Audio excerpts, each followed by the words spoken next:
अथ श्रीसिद्धकुञ्जिकास्तोत्रम्।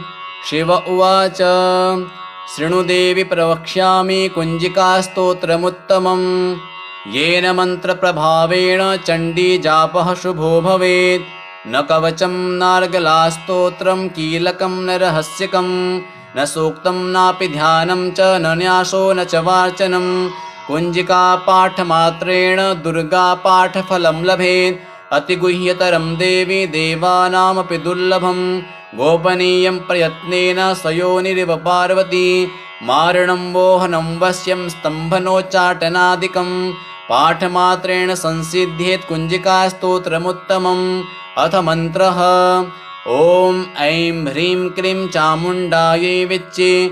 ॐ ग्लौं हूं क्लीं जूं सः ज्वालय ज्वालय ज्वल ज्वल प्रज्वल प्रज्वल। ऐं ह्रीं क्लीं चामुण्डायै विच्चे। ज्वल हं सं लं क्षं फट् स्वाहा इति मन्त्रः। नमस्ते रुद्ररूपिण्यै नमस्ते मधुमर्दिनी। नमः कैटभहारिण्यै नमस्ते महिषार्दिनी। नमस्ते शुम्भहन्त्र्यै च निशुम्भासुरघातिनी। जाग्रतं हि महादेवी जपं सिद्धं कुरुष्व मे। ऐंकारे सृष्टिरूपायै ह्रींकारि प्रतिपालिका। क्लींकारे कामरूपिण्यै बीजरूपे नमोऽस्तु ते। चामुण्डा चण्डघाती च यैकारि वरदायिनी। विच्चे चाभयदा नित्यं नमस्ते मन्त्ररूपिणी। धां धीं धूं धूजटेः पत्नी वां वीं वूं वागधीश्वरी। क्रां क्रीं क्रूं कालिका देवी शां शीं शूं मे शुभं कुरु। हुं हुं हुंकाररूपिण्यै जं जं जं जम्भनादिनी। भ्रां धीं भ्रूं भैरवी भद्रै भवान्यै ते नमो नमः। अं कं चं टं तं पं यं शं वीं दूं ऐं वीं हं क्षं धिजाग्रं धिजाग्रं। त्रोटय त्रोटय दीप्तं कुरु कुरु स्वाहा। पां पीं पुं पार्वती पूर्णा। खां खीं खूं खे च सां सीं सुं सप्तशती देव्या मन्त्रसिद्धिं कुरुष्व मे। इदं तु कुञ्जिकास्तोत्रं मन्त्रजागर्ति हेतवे। अभक्तेनैव दातव्यं गोपितं रक्ष पार्वती। यस्तु कुञ्जिकया देवी हीनां सप्तशतीं पठेत् न तस्य जायते सिद्धिररण्ये रोदनं तथा। शिव उवाच शृणुदेवि प्रवक्ष्यामि कुञ्जिकास्तोत्रमुत्तमम्। येन मन्त्रप्रभावेण चण्डीजापः शुभो भवेत्। न कवचं नार्गलास्तोत्रं कीलकं न रहस्यकं न सूक्तं नापि ध्यानं च न न्यासो न च वाचनं। कुञ्जिकापाठमात्रेण दुर्गापाठफलं लभेत्। अतिगुह्यतरं देवी देवानामपि दुर्लभं। गोपनीयं प्रयत्नेन स्वयोनिरिव पार्वती। मारणं वोहनं वश्यं स्तम्भनोच्चाटनादिकं पाठमात्रेण संसिध्येत् कुञ्जिकास्तोत्रमुत्तमम्। अथ मन्त्रः। ॐ ऐं ह्रीं क्लीं चामुण्डायै विच्चे। ॐ ग्लौं हूं क्लीं जूं सः ज्वालय ज्वालय ज्वल ज्वल प्रज्वल प्रज्वल। ऐं ह्रीं क्लीं चामुण्डायै विच्चे। ज्वल हं सं लं क्षं फट् स्वाहा इति मन्त्रः। नमस्ते रुद्ररूपिण्यै नमस्ते मधुमर्दिनी। नमः कैटभहारिण्यै नमस्ते महिषार्दिनी। नमस्ते शुम्भहन्त्र्यै च निशुम्भासुरघातिनी। जाग्रतं हि महादेवी जपं सिद्धं कुरुष्व मे। ऐंकारे सृष्टिरूपायै ह्रींकारि प्रतिपालिका। क्लींकारे कामरूपिण्यै बीजरूपे नमोऽस्तु ते। चामुण्डा चण्डघाती च यैकारि वरदायिनी। विच्चे चाभयदा नित्यं नमस्ते मन्त्ररूपिणी। धां धीं धूं धूजटेः पत्नी वां वीं वूं वागधीश्वरी। क्रां क्रीं क्रूं कालिका देवी शां शीं शूं मे शुभं कुरु। हुं हुं हुंकाररूपिण्यै जं जं जं जम्भनादिनी। भ्रां धीं भ्रूं भैरवी भद्रै भवान्यै ते नमो नमः। अं कं चं टं तं पं यं शं वीं दूं ऐं वीं हं क्षं धिजाग्रं धिजाग्रं। त्रोटय त्रोटय दीप्तं कुरु कुरु स्वाहा। पां पीं पुं पार्वती पूर्णा खां खीं खुं खे च सां सीं सुं सप्तशती देव्या मन्त्रसिद्धिं कुरुष्व मे। इदं तु कुञ्जिकास्तोत्रं मन्त्रजागर्ति हेतवे अभक्तेनैव दातव्यं गोपितं रक्ष पार्वती।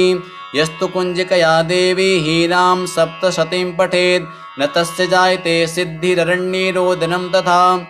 शिव उवाच शृणु देवि प्रवक्ष्यामि कुञ्जिकास्तोत्रमुत्तमम् येन मन्त्रप्रभावेण चण्डी जापः शुभो भवेत्। न कवचं नार्गलास्तोत्रं कीलकं न रहस्यकं न सूक्तं नापि ध्यानं च न न्यासो न च वाचनं। कुञ्जिकापाठमात्रेण दुर्गापाठफलं लभेत् अतिगुह्यतरं देवी देवानामपि दुर्लभं। गोपनीयं प्रयत्नेन स्वयोनिरिव पार्वती मारणं वोहनं वश्यं स्तम्भनोच्चाटनादिकं पाठमात्रेण संसिद्ध्येत् कुञ्जिकास्तोत्रमुत्तमम्। अथ मन्त्रः ॐ ऐं ह्रीं क्लीं चामुण्डायै विच्चे ॐ ग्लौं हूं क्लीं जूं सः ज्वालय ज्वालय ज्वल ज्वल प्रज्वल प्रज्वल। ऐं ह्रीं क्लीं चामुण्डायै विच्चे ज्वल हं सं लं क्षं फट् स्वाहा इति मन्त्रः। नमस्ते रुद्ररूपिण्यै नमस्ते मधुमर्दिनी नमः कैटभहारिण्यै नमस्ते महिषार्दिनी नमस्ते शुम्भहन्त्र्यै च निशुम्भासुरघातिनी। जाग्रतं हि महादेवी जपं सिद्धं कुरुष्व मे। ऐंकारे सृष्टिरूपायै ह्रींकारि प्रतिपालिका क्लींकारे कामरूपिण्यै बीजरूपे नमोऽस्तु ते। चामुण्डा चण्डघाती च यैकारि वरदायिनी विच्चे चाभयदा नित्यं नमस्ते मन्त्ररूपिणी। धां धीं धूं धूजटेः पत्नी वां वीं वूं वागधीश्वरी क्रां क्रीं क्रूं कालिका देवी शां शीं शूं मे शुभं कुरु। हुं हुं हुंकाररूपिण्यै जं जं जं जम्भनादिनी भ्रां धीं भ्रूं भैरवी भद्रै भवान्यै ते नमो नमः। अं कं चं टं तं पं यं शं वीं दूं ऐं वीं हं क्षं धिजाग्रं धिजाग्रं त्रोटय त्रोटय दीप्तं कुरु कुरु स्वाहा। पां पीं पुं पार्वती पूर्णा खां खीं खुं खे च सां सीं सुं सप्तशती देव्या मन्त्रसिद्धिं कुरुष्व मे। इदं तु कुञ्जिकास्तोत्रं मन्त्रजागर्ति हेतवे अभक्तेनैव दातव्यं गोपितं रक्ष पार्वती। यस्तु कुञ्जिकया देवी हीनां सप्तशतीं पठेत् न तस्य जायते सिद्धिररण्ये रोदनं तथा। शिव उवाच शृणु देवि प्रवक्ष्यामि कुञ्जिकास्तोत्रमुत्तमम् येन मन्त्रप्रभावेण चण्डी जापः शुभो भवेत्। न कवचं नार्गलास्तोत्रं कीलकं न रहस्यकं न सूक्तं नापि ध्यानं च न न्यासो न च वाचनं। कुञ्जिकापाठमात्रेण दुर्गापाठफलं लभेत् अतिगुह्यतरं देवी देवानामपि दुर्लभं। गोपनीयं प्रयत्नेन स्वयोनिरिव पार्वती मारणं वोहनं वश्यं स्तम्भनोच्चाटनादिकं पाठमात्रेण संसिद्ध्येत् कुञ्जिकास्तोत्रमुत्तमम्। अथ मन्त्रः ॐ ऐं ह्रीं क्लीं चामुण्डायै विच्चे ॐ ग्लौं हूं क्लीं जूं सः ज्वालय ज्वालय ज्वल ज्वल प्रज्वल प्रज्वल। ऐं ह्रीं क्लीं चामुण्डायै विच्चे ज्वल हं सं लं क्षं फट् स्वाहा इति मन्त्रः। नमस्ते रुद्ररूपिण्यै नमस्ते मधुमर्दिनी नमः कैटभहारिण्यै नमस्ते महिषार्दिनी नमस्ते शुम्भहन्त्र्यै च निशुम्भासुरघातिनी। जाग्रतं हि महादेवी जपं सिद्धं कुरुष्व मे। ऐंकारे सृष्टिरूपायै ह्रींकारि प्रतिपालिका क्लींकारे कामरूपिण्यै बीजरूपे नमोऽस्तु ते। चामुण्डा चण्डघाती च यैकारि वरदायिनी विच्चे चाभयदा नित्यं नमस्ते मन्त्ररूपिणी। धां धीं धूं धूजटेः पत्नी वां वीं वूं वागधीश्वरी क्रां क्रीं क्रूं कालिका देवी शां शीं शूं मे शुभं कुरु। हुं हुं हुंकाररूपिण्यै जं जं जं जम्भनादिनी भ्रां धीं भ्रूं भैरवी भद्रै भवान्यै ते नमो नमः। अं कं चं टं तं पं यं शं वीं दूं ऐं वीं हं क्षं धिजाग्रं धिजाग्रं त्रोटय त्रोटय दीप्तं कुरु कुरु स्वाहा पां पीं पुं पार्वती पूर्णा खां खीं खूं खे च सां सीं सुं सप्तशती देव्या मन्त्रसिद्धिं कुरुष्व मे। इदं तु कुञ्जिकास्तोत्रं मन्त्रजागर्ति हेतवे अभक्तेनैव दातव्यं गोपितं रक्ष पार्वती। यस्तु कुञ्जिकया देवी हीनां सप्तशतीं पठेत् न तस्य जायते सिद्धिररण्ये रोदनं तथा। शिव उवाच शृणु देवि प्रवक्ष्यामि कुञ्जिकास्तोत्रमुत्तमम् येन मन्त्रप्रभावेण चण्डीजापः शुभो भवेत्। न कवचं नार्गलास्तोत्रं कीलकं न रहस्यकं न सूक्तं नापि ध्यानं च न न्यासो न च वार्चनं। कुञ्जिकापाठमात्रेण दुर्गापाठफलं लभेत् अतिगुह्यतरं देवी देवानामपि दुर्लभं। गोपनीयं प्रयत्नेन सयोनिरिव पार्वती मारणं वोहनं वश्यं स्तम्भनोच्चाटनादिकं पाठमात्रेण संसिध्येत् कुञ्जिकास्तोत्रमुत्तमम्। अथ मन्त्रः ॐ ऐं ह्रीं क्लीं चामुण्डायै विच्चे ॐ ग्लौं हूं क्लीं जूं सः ज्वालय ज्वालय ज्वल ज्वल प्रज्वल प्रज्वल। ऐं ह्रीं क्लीं चामुण्डायै विच्चे ज्वल हं सं लं क्षं फट् स्वाहा इति मन्त्रः। नमस्ते रुद्ररूपिण्यै नमस्ते मधुमर्दिनी नमः कैटभहारिण्यै नमस्ते महिषार्दिनी नमस्ते शुम्भहन्त्र्यै च निशुम्भासुरघातिनी। जागृतं हि महादेवी जपं सिद्धं कुरुष्व मे। ऐंकारे सृष्टिरूपायै ह्रींकारि प्रतिपालिका क्लींकारे कामरूपिण्यै बीजरूपे नमोऽस्तु ते। चामुण्डा चण्डघाती च यैकारे वरदायिनी विच्चे चाभयदा नित्यं नमस्ते मन्त्ररूपिणी। धां धीं धूं धूजटेः पत्नी वां वीं वूं वागधीश्वरी क्रां क्रीं क्रूं कालिका देवी शां शीं शूं मे शुभं कुरु। हुं हुं हुंकाररूपिण्यै जं जं जं जम्भनादिनी भ्रां धीं भ्रूं भैरवी भद्रै भवान्यै ते नमो नमः। अं कं चं टं तं पं यं शं वीं दूं ऐं वीं हं क्षं धिजाग्रं धिजाग्रं त्रोटय त्रोटय दीप्तं कुरु कुरु स्वाहा पां पीं पुं पार्वती पूर्णा खां खीं खूं खे च सां सीं सुं सप्तशती देव्या मन्त्रसिद्धिं कुरुष्व मे। इदं तु कुञ्जिकास्तोत्रं मन्त्रजागर्ति हेतवे अभक्तेनैव दातव्यं गोपितं रक्ष पार्वती। यस्तु कुञ्जिकया देवी हीनां सप्तशतीं पठेत् न तस्य जायते सिद्धिररण्ये रोदनं तथा।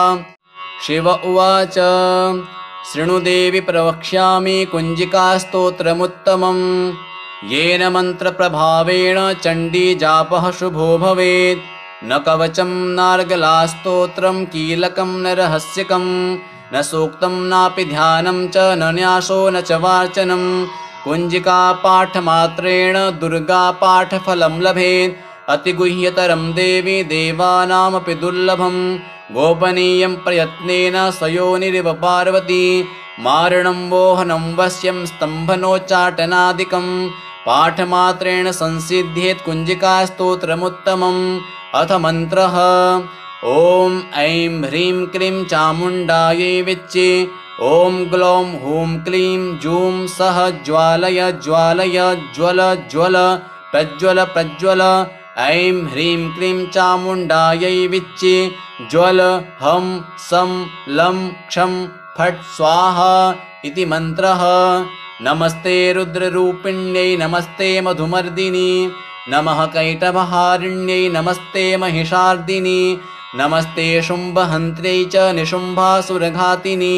जागृतं हि महादेवी जपं सिद्धं कुरुष्व मे। ऐंकारे सृष्टिरूपायै ह्रींकारि प्रतिपालिका क्लींकारे कामरूपिण्यै बीजरूपे नमोऽस्तु ते। चामुण्डा चण्डघाती च यैकारे वरदायिनी विच्चे चाभयदा नित्यं नमस्ते मन्त्ररूपिणी। धां धीं धूं धूजटेः पत्नी वां वीं वूं वागधीश्वरी क्रां क्रीं क्रूं कालिका देवी शां शीं शूं मे शुभं कुरु। हुं हुं हुंकाररूपिण्यै जं जं जं जम्भनादिनी भ्रां धीं भ्रूं भैरवी भद्रै भवान्यै ते नमो नमः। अं कं चं टं तं पं यं शं वीं दूं ऐं वीं हं क्षं धिजाग्रं धिजाग्रं त्रोटय त्रोटय दीप्तं कुरु कुरु स्वाहा। पां पीं पुं पार्वती पूर्णा खां खीं खुं खे च सां सीं सुं सप्तशती देव्या मन्त्रसिद्धिं कुरुष्व मे। इदं तु कुञ्जिकास्तोत्रं मन्त्रजागर्ति हेतवे अभक्तेनैव दातव्यं गोपितं रक्ष पार्वती। यस्तु कुञ्जिकया देवी हीनां सप्तशतीं पठेत् न तस्य जायते सिद्धिररण्ये रोदनं तथा। शिव उवाच शृणु देवि प्रवक्ष्यामि कुञ्जिकास्तोत्रमुत्तमम् येन मन्त्रप्रभावेण चण्डी जापः शुभो भवेत्। न कवचं नार्गलास्तोत्रं कीलकं न रहस्यकं न सूक्तं नापि ध्यानं च न न्यासो न च वाचनं। कुञ्जिका पाठमात्रेण दुर्गापाठफलं लभेत् अतिगुह्यतरं देवी देवानामपि दुर्लभं। गोपनीयं प्रयत्नेन स्वयोनिरिव पार्वती मारणं वोहनं वश्यं स्तम्भनोच्चाटनादिकं पाठमात्रेण संसिध्येत् कुञ्जिकास्तोत्रमुत्तमम्। अथ मन्त्रः ॐ ऐं ह्रीं क्लीं चामुण्डायै विच्चे ॐ ग्लौं हूं क्लीं जूं सः ज्वालय ज्वालय ज्वल ज्वल प्रज्वल प्रज्वल।